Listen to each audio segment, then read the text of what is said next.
गौतम अडानी और अमेरिकी short seller firm Hindenburg का मामला एक बार फिर सुर्खियों में है। दरअसल 27 जून को मार्केट रेगुलेटर सेबी ने हिंडनबर्ग रिसर्च को 46 पन्नों का कारण बताओ नोटिस जारी किया था। इसके बाद अमेरिकी फर्म ने इसे लेकर सेबी को ही कटघरे में खड़ा करते हुए कहा कि यह धोखाधड़ी उजागर करने वालों को चुप कराने के लिए किया गया। इसके अलावा अडानी हिंडनबर्ग मामले में देश के ही एक प्राइवेट बैंक का नाम सामने आया है।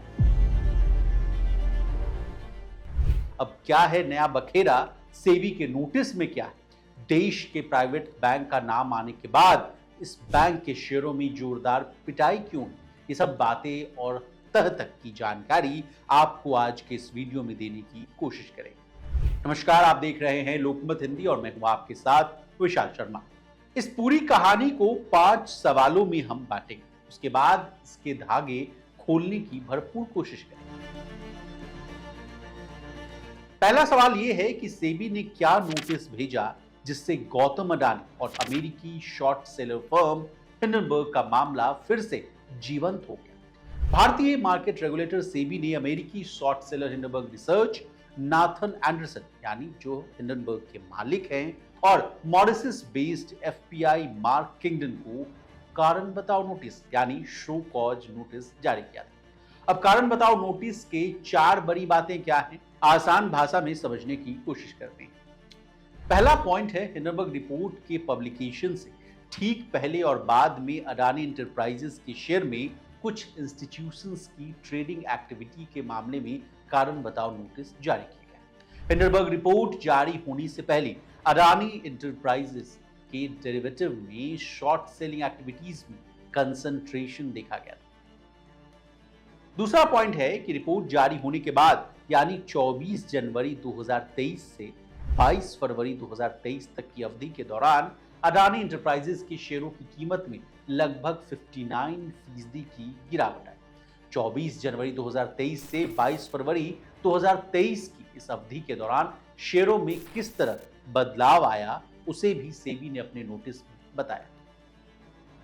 तीसरा पॉइंट है कि के इंडिया अपॉर्चुनिटीज फंड लिमिटेड ने एक ट्रेडिंग अकाउंट खोला और रिपोर्ट की पब्लिश होने से कुछ दिन पहले ही अडानी इंटरप्राइजेस की शेयर में ट्रेडिंग करना शुरू कर दी और फिर हिंडनबर्ग रिपोर्ट के पब्लिश होने के बाद अपनी शॉर्ट पोजीशंस को स्क्वायर ऑफ कर दिया, यानी जो सौदा है उसको बराबर कर दिया।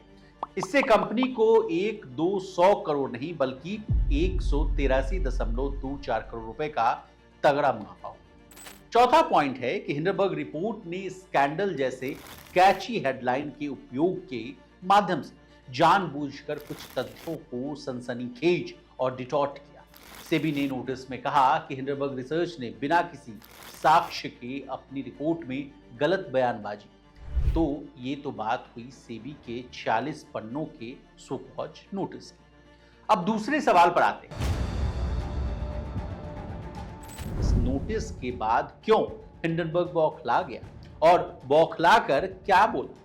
हिंडनबर्ग को जैसे ही ये नोटिस मिला उसने इस नोटिस को बकवास करार दिया। हिंडनबर्ग ने कहा कि ये नोटिस पूर्व निर्धारित उद्देश्य की पूर्ति के लिए तैयार किया गया है।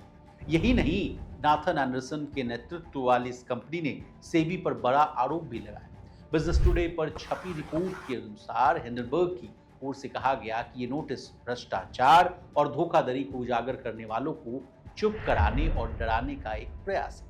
इसके अलावा नोटिस के जवाब में हिंडनबर्ग ने कोटक महिंद्रा बैंक का नाम लेते हुए सेबी पर निशाना साधा है।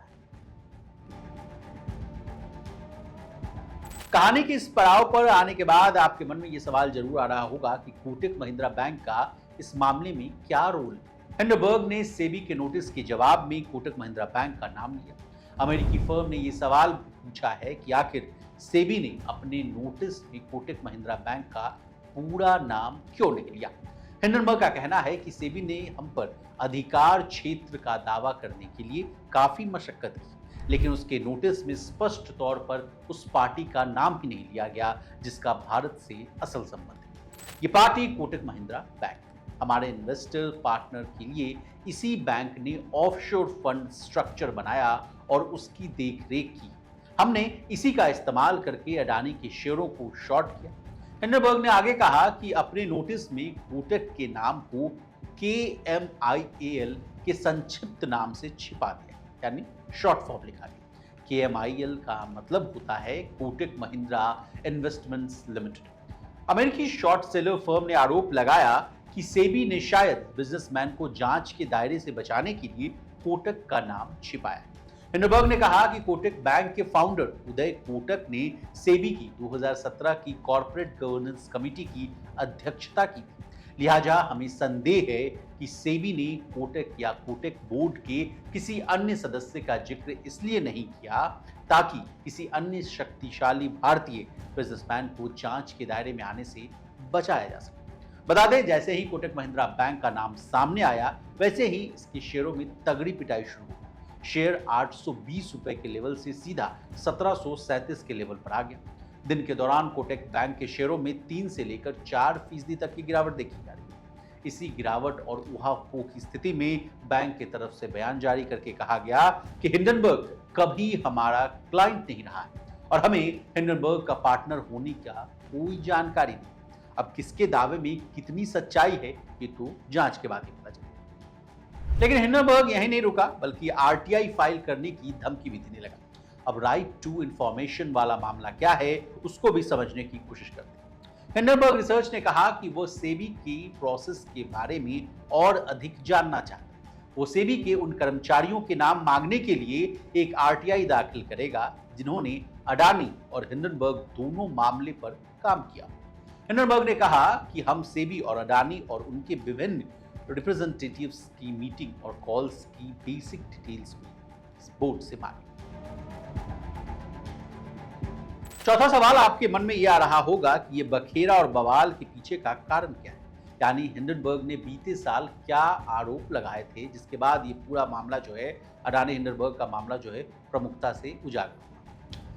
हिंडनबर्ग रिसर्च ने बीते साल जनवरी महीने में अडानी ग्रुप को लेकर 106 पेज की रिपोर्ट पब्लिश की। इसमें अडानी ग्रुप पर कर्ज से लेकर शेयरों की कीमत में हेर-फेर समेत तमाम आरोप लगाए गए थे। ग्रुप पर मनी लॉन्ड्रिंग और अकाउंटिंग फ्रॉड के आरोप लगाए गए। इसके अलावा मॉरिशस और दूसरे देश की कंपनियों में पैसे भेजने के आरोप लगाए गए और कहा गया कि इन कंपनियों ने ही अडानी के शेयरों को खरीदा। 24 जनवरी 2023 को अमेरिकी शॉर्ट सेलर फर्म की यह रिपोर्ट पब्लिश होने के बाद शेयर बाजार में लिस्टेड अडानी की कंपनियों के शेयरों में भूचाल आ गया था और देखते ही देखते ये धराशायी हो गया। शेयरों में आई सुनामी के चलते न केवल अडानी ग्रुप का मार्केट कैप टूटा तो वहीं गौतम अडानी का जो नेटवर्थ है उसमें भी बड़ी गिरावट दर्ज की। अंतिम और पांचवा सवाल आपके मन में यह आ रहा होगा कि इस रिपोर्ट से उस समय अडानी को कितना घाटा हुआ था। बीते साल जब हिंडनबर्ग ने अपनी रिपोर्ट पब्लिश की थी तो अडानी ग्रुप ने इन आरोपों का खंडन करते हुए इन्हें निराधार बताया, लेकिन इसके बावजूद अडानी ग्रुप के शेयरों में लंबे समय तक भारी गिरावट जारी रही और ग्रुप का जो मार्केट कैप है 150 अरब डॉलर तक कम हो गया। हालांकि अब अडानी ग्रुप हिंडनबर्ग के भंवर के बाहर निकलते हुए जोरदार वापसी कर रहा है और गौतम अडानी ने काफी हद तक इस नुकसान की भरपाई की। जहां बीते साल गौतम अडानी की संपत्ति में करीब 60 अरब डॉलर की गिरावट देखने को मिली थी, तो वहीं इस साल गौतम अडानी के नेटवर्थ में तेजी से बढ़ोतरी हुई है और फिलहाल ये 100 अरब डॉलर वाले क्लब में शामिल हुए। ब्लूमबर्ग बिलियनियर्स इंडेक्स के मुताबिक गौतम अडानी की नेटवर्थ 105 अरब डॉलर और इस आंकड़े के साथ ही गौतम अडानी टॉप अरबपतियों की लिस्ट में शामिल हो गए और उनका जो रैंक है वो 14वां है। इसी तरह देश और दुनिया और बिजनेस जगत से जुड़ी तमाम ताजा तरीन खबरों के लिए बने रहिए हमारे साथ और देखते रहिए लोकमत।